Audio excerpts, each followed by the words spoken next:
श्रोता प्रेमियों, मैं राम सागर शास्त्री आप लोगों के समक्ष एक प्रसंग रखने जा रहा हूं, ब्रह्म की महिमा। देखिए, श्री रामचरितमानस में ब्रह्म के लिए एक चौपाई आई है, जिससे यह सिद्ध होता है कि निर्गुण और सगुण ब्रह्म में कोई भेद नहीं है, कि अगुण नहीं सगुण नहीं कुछ भेदा। निर्गुण और सगुण में कोई भेद नहीं है। देखिए, ब्रह्म के लिए कहा गया है कि बिनु पग चलई सुनई बिनु काना और कर बिनु कर्म करई विधि नाना। ब्रह्म बिना पैरों के चलता है, बिना कानों के सुनता है और बिना हाथों के अनेकों कर्म करता है। देखिए, बिना पैरों के ब्रह्म कब चला? जिस समय 10,000 महारथियों के बीच में द्रौपदी का चीर खींचा जा रहा था, बाबा भीष्म द्रोणाचार्य के साथ साथ 5 पतियों ने भी जब द्रौपदी की रक्षा नहीं की, तब द्रौपदी ने अपने भैया कृष्ण को आवाज लगाई कि दीख पड़ा दुखियारी को अंधकार चहुओर, तो भर पुकार कहने लगी आओ नंद किशोर। उस समय भगवान कृष्ण बिना पैरों के चले। कैसे? कि आए न सामने श्याम मगर महिमा ही और बदलने लगी, तन पर से द्रुपद दुलारी के सारी की चरखी चलने लगी। द्रौपदी की साड़ी को इतना लंबा कर दिया कि पता नहीं चल रहा था कि साड़ी में से द्रौपदी निकल रही है या द्रौपदी में से साड़ी निकल रही है। कि सारी बीच नारी है कि नारी बीच सारी है, कि सारी ही की नारी है कि नारी ही की सारी है। कि सच है कोई क्या करे जो सहाय रघुवीर, 10,000 गज बल घटो घटो न 10 गज चीर। 10,000 हाथियों का बल कम हो गया, परंतु 10 गज की सारी कम नहीं हुई। देखिए, ब्रह्म के लिए दूसरा वाक्य आता है कि सुनई बिनु काना। ब्रह्म बिना कान के सुनता है।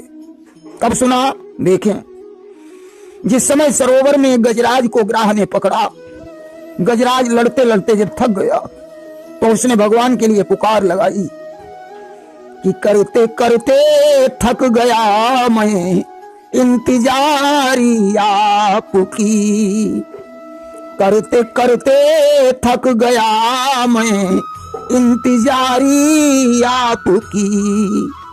गर नहीं आए प्रभु तो होगी ख्वारी आपकी। उस समय भगवान सत्यभामा के साथ पंसासार खेल रहे थे। उन्होंने पांसा रख दिया। सत्यभामा ने कहा, प्रभु क्या हो गया? बोले, मेरा भक्त मुझे पुकार रहा है, आज तो मुझे जाना होगा। सत्यभामा ने कहा, प्रभु कौन भक्त? कहा, मेरे भक्त गजराज को सरोवर में एक ग्राह ने पकड़ रखा है। सत्यभामा ने कहा, प्रभु गजराज कितनी दूर है? बताया, यहां से उसकी दूरी 70 योजन यानी 280 कोस है। सत्यभामा ने कहा कि 70 योजन है गजराजा, और ताकि कही विधि सुनी आवाजा, और जो तुम सत्य कहू यह बानी, तो मुंह ही दिखावहु सारंग पानी। 70 योजन दूर की आवाज को आपने कैसे सुना? अगर तुम सत्य कहते हो तो मुझे चलकर दिखाओ। आज तो सत्यभामा को साथ में लेकर गरुड़ पर बैठकर भगवान वहां पहुंचे और कर गज को मकर सहित उसका मुख चक्रधार से चीर दिया। देखते देखते देवों के हर ने गजेंद्र को छुड़ा लिया।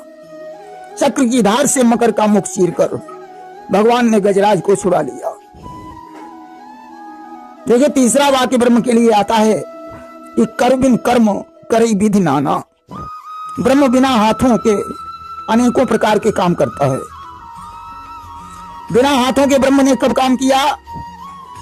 जब शूर्पणखा के नाक कान लक्ष्मण ने काटे तो शूर्पणखा रोती चिल्लाती हुई खरदूषण के पास पहुंची। 14,000 राक्षसों को लेकर खरदूषण ने राम पर चढ़ाई कर दी। राम ने लक्ष्मण से कहा भैया कि लई जान की जाऊ गिरी कंदर अवाबा निशिचर कटक भयंकर, तुम जानकी को लेकर गुफा में छुप जाओ, मैं अकेले ही खरदूषण से निपट लूंगा। अब तो एक तरफ अकेले राम हैं और दूसरी तरफ 14,000 रजनीश्वर हैं। देव वृंद मन में भयभीत हो रहे हैं कि अकेले राम से यह युद्ध कैसे हो सकेगा। सुर मुनि सभय प्रभु देखी माया, नाथ अति कौतुक करो, देखहि परस्पर राम करी संग्राम रिपुदल लरी मर्यो। राम ने ऐसी माया फैलाई, सारे राक्षस एक दूसरे को राम समझने लगे और आपस में लड़ भिड़कर 14,000 निश्चर समाप्त हो गए। बोलो बिना हाथों के काम हो गया। इसीलिए लिखा है कि बिनु पग चलई और सुनई बिनु काना और कर बिनु कर्म करई विधि नाना।